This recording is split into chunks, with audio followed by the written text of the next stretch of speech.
Hello everyone, welcome to my channel horror point. तो चलिए सुनते हैं आज एक मोहब्बत की डरावनी कहानी। दोस्तों, मेरा नाम रहमान है और मैं उत्तर प्रदेश का रहने वाला हूँ। आज मैं आपको मेरे दोस्त के साथ घटी एक सच्ची घटना पेश करने जा रहा हूँ। मेरे दोस्त का नाम वसीम है और हम बचपन से ही बहुत अच्छे दोस्त थे और हमारी हर एक बात एक दूसरे से शेयर करते हैं। हम जब कॉलेज में आए तब उसकी सगाई हो गई थी। वो उसकी मंगेतर से, जिसका नाम रेशमा था, उससे बहुत प्यार करता था और वो दोनों रात भर मोबाइल पर बात करते थे। एक दिन की बात है, उसने मुझे बताया कि वो उसकी मंगेतर से रात को बात कर रहा था। वसीम ने उसकी मंगेतर को मिलने के लिए बोला तो उसकी मंगेतर बदली हुई आवाज़ में बोली, तू ज़्यादा मत बोल वरना तेरे को मैं वहीं दफन कर दूंगी। वसीम एक बार तो सुनकर चौंक गया और फिर सोचा कि वो शायद मजाक कर रही होगी। फिर वसीम भी उसको मजाक में बोला, क्या कर लेगी तू मेरा, देखते हैं। तो वो फिर बोली, आज रात को देख तेरा क्या करती हूँ। यह कहकर उसने मोबाइल रख दिया। अगली सुबह जब वसीम मुझसे मिला तो अपनी आप बीती बताने लगा। उसने मुझे रात को फ़ोन वाली बात बताई और उस रात उसके साथ जो हुआ वो बताया। उसने बताया कि रात के 2 या 3 बजे आसपास अचानक उसकी नींद खुली और उसके सामने एक सफ़ेद लंबी दाढ़ी वाला आदमी बैठा था। वो बोलने लगा वो बोलने लगा कि आ गया मैं, अब देख तेरे साथ क्या होता है। उसने वसीम के गले को पकड़ लिया। ऊपर मेरी सांस रुक गई। वसीम ने उसी वक्त अल्लाह का नाम लेते हुए विर्द शुरू कर दिया और वो उसके सामने से गायब हो गया। मुझे उसकी बात सुनकर बड़ा अचंभा हुआ कि ऐसे कैसे हो सकता है। उसके अगले दिन वसीम ने फिर अपने मंगेतर से मोबाइल पर बात की और बोला, कल रात तुम मुझसे क्या अनाप शनाप बोल रही थी। उसकी मंगेतर ने कहा, ऐसा कैसे हो सकता है जबकि कल तो मैंने फ़ोन ही नहीं किया था। ये सुनकर वसीम के रोंगटे खड़े हो गए और उसने तुरंत फ़ोन काट दिया। उसी वक्त वसीम ने मुझे फ़ोन किया कि उसके मंगेतर की तबीयत ख़राब है और कल उसके घर पर चलना है। अगले दिन हम दोनों तैयार होकर वसीम के मंगेतर के घर गए।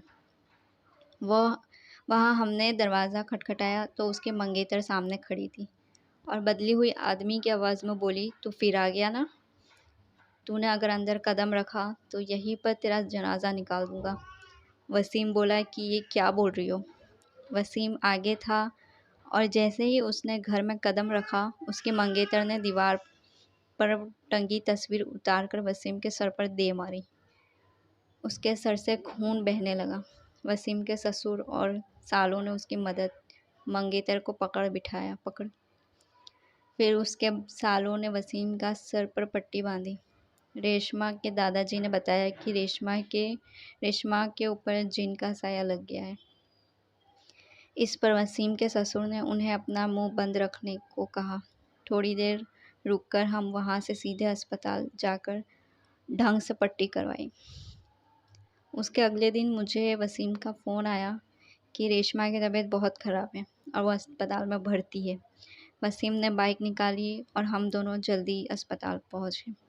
वहाँ पर पहुँचते ही हमने डॉक्टर से रेशमा की हालत पूछी तो उसने बताया कि उसकी हालत बहुत नाजुक है, कोई असली बीमारी का पता नहीं चल रहा और उसके घर वालों को डॉक्टर ने रेशमा को घर ले जाने को कहा। सभी हैरान थे कि ऐसा क्या बीमारी है जिसका इलाज डॉक्टर के पास भी नहीं है। फिर उसके घर वाले रेशमा को घर ले आए। रेशमा ने वसीम को बुलाया और कहा कि अब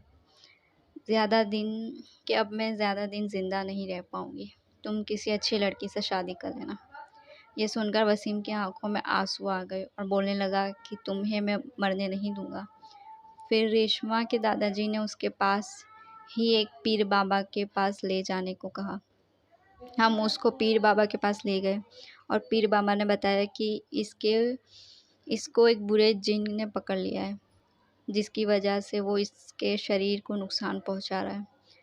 अब बहुत देर हो गई है। पीर बाबा ने बताया कि इसका एक ही इलाज है, यहाँ से 80 किलोमीटर दूर एक दरगाह है, वहाँ इसका इलाज हो सकता है। और बाबा ने बताया कि इसके साथ वही इंसान जाएगा जिसे वो सबसे ज़्यादा चाहती है। वसीम ने कहा कि मैं चला जाऊँगा। मुझे बाइक भी चलानी आती है। रात के 3 बजे वसीम और रेशमा दोनों बाइक पर निकल पड़े, लेकिन आधे घंटे बाद किसी का फ़ोन आया कि वसीम और रेशमा दोनों का एक्सीडेंट में मारे गए। ये सुनकर मेरा रो रो कर बुरा हाल हो गया। मेरा सबसे करीबी दोस्त अब इस दुनिया में नहीं रहा। आपको मेरी कहानी कैसी लगी आप मुझे कमेंट करके ज़रूर बताइए और मेरे चैनल को सब्सक्राइब कीजिए।